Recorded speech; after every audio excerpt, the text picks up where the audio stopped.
Hey, you guys. Tough basketball game. Before I start with that, I just wanted to say we were proud to partner with Michigan State in their Slam Stigma game.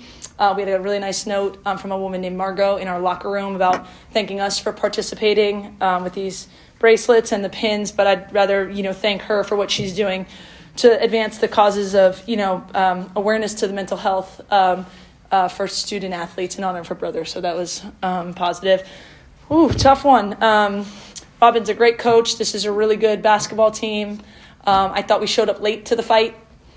I thought we're not at our best in the first quarter, and your best is necessary on the road against a top, 10-ish, whatever they were ranked team. I was proud of how we competed after that, but we made too many mistakes, turned the ball over too many times, and weren't sharp enough. And their ability to get to the free throw line 3 times as much as us was hard for us to overcome as well.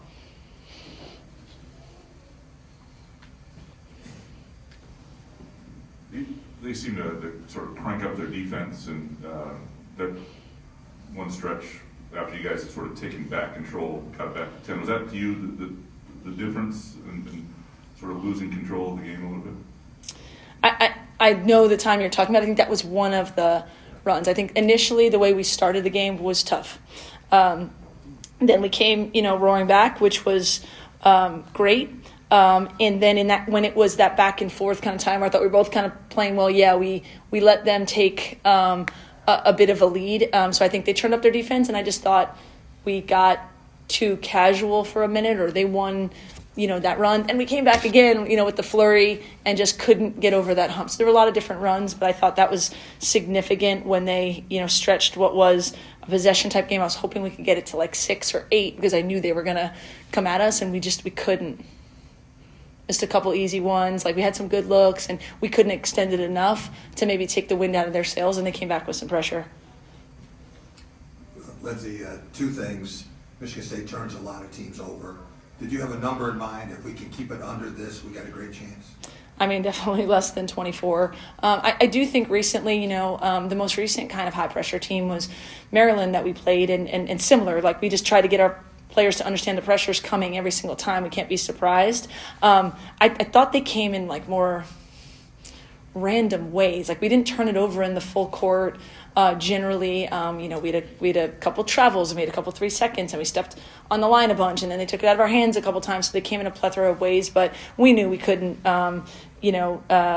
give them 25 points off of our turnovers. That's, dang near impossible to overcome. So it was more about that. They weren't necessarily, some were dead ball turnovers, some were live. It just, it certainly was, probably under 15 would have been great, and certainly way less than 24. And you're down 12 with just under 5 minutes to go. You got 10 points in 41 seconds. That was crazy. Yeah. How much of that was something that you did by design? I mean, it was the press. Obviously, in retrospect, could that have generated some points for us? We didn't get to the free throw line very much, so it's hard to get in your press when you're not shooting a lot of free throws. But then it was just kind of like we got to do something, and so we got into it on every made basket. It was obviously we got steals and we converted, and got steals and converted, and that's how it's supposed to look when it's cooking. And I thought our players had a lot of fight after that first quarter. It's just, Michigan State's really good, and you can't, show up late to the party either. When beyond the pressure, beyond their press and everything, when you're scouting them, where does your scouting report begin with Michigan State? I mean, I think it begins with a mentality, like a toughness. They don't shoot a ton of volume of threes. They want to get around you and drive. And we were trying to build walls. Like we were trying to keep ball pressure, but, a lot of emphasis, obviously, on Brace, a lot of emphasis on Kennedy, and Jones as well. But really, like the way they play, trying to keep them out of transition, trying to keep them obviously off of converting off turnovers, which we didn't do a good job of. But I think it's where the preparation starts with not letting them loose to the rim. We didn't do a great job of that. So Cara Dunn was the game's leading scorer for the night with 23 points, and she was pretty much your entire offense in the first about 5-6 minutes of the game. She scored 8 of your first 10 points. Obviously, the talk of the town has been Jazzy Davidson, but how vital is Dunn to this team, and what does she bring when maybe Davidson's had a slow start out of the gate? Yeah, I've talked at length about Kara. We knew we were getting with Kara, an established veteran player. She was all ACC. Where I've been so impressed with her is her leadership. She's a coach's kid. When it was kind of trying to figure out how to get into the rhythm, I think she wanted to come play for us because of a little, just creativity on offense and getting her in different spots. And sometimes that takes an adjustment period. And she didn't spend one moment lamenting, I'm not shooting well enough, or I'm not getting enough shots. She just worked, and now she's really caught a rhythm. In this game in particular, we did think we had some advantages at spots, and certainly the way that they pressure with Grace away from the basket. If our 5 was away from the basket and Grace is hedging ball screens, we thought we could get her on back cuts and post ups. She did a really good job of attacking off the bounce. And she kept us afloat a little bit there. I do think Jazzy had a really excellent game as well, and figured out, where she could pick her spots, and then, the 5 blocks. And, we did some good things. Kennedy was aggressive to the rim. We turned it over too much, and that, the initial drought early and then that late run, we let them go on. But again, they're a really good team. And, it's a good lesson for us that can't, be slow in transition to start the game, or, be slow in the toughness category off the bat. Coach, Jazzy did have a great game today, obviously 21 points, but another stat to look at, she drew 7 fouls today. Just speak on how big that is, even for a freshman, for her to come out and give you guys that extra boost. And when I watched the game back, I probably would want to draw 1 in front of that 7. And she puts so much pressure on a defense, right? Like, she moves really well without the ball. She has the ball in her hands. She can shoot it. She's finding her gaps and things like that. But, I think...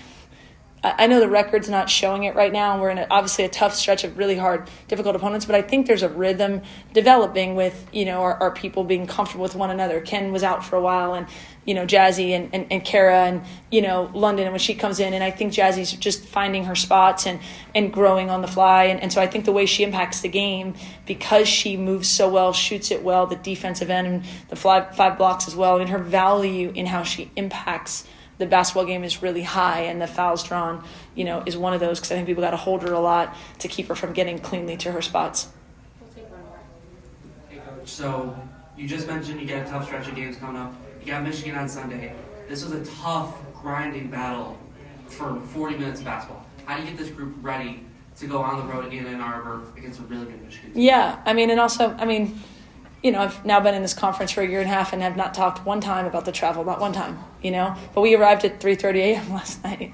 And I thought our players didn't say a peep about it. We said nobody cares, But now we've got to figure out how to get rested and go play a team that if we think these guys pressure, the pressure's coming even stronger maybe in Ann Arbor. Both really, really good teams. And that's what the task is, and we'll get them recovered. There's a lot of different ways to prepare for a game. It's not always physical, but we have to, work on a recovery. At least we're not taking another flight. We're just driving to Ann Arbor, and we'll be ready to go on Sunday. Why did you get in at 3:30? We had a mechanical issue with the plane that delayed us about 8 hours. It wasn't even weather related. So everyone handled it really well. There was one person that was kind of pissy, and that person's right here, but I tried not to share that with anybody else. And you know what? I think Michigan State got delayed when they were coming back from it. It's what we do, right? Obviously we know what the West Coast teams have to come on these long trips 4 times a year. It's why I don't want to hear it when they complain about coming to the 80 degrees of LA and all of that once a year. But it's part of what we do. I think our players, like I said, made no excuses. They were great all day today and showed up for a really great, top battle that, they were the better team today in these 40 minutes. And that's what we're going to take from it and go and have it, have us ready for Sunday and then whatever's next after that. Thank you all. Thank you. Thank you.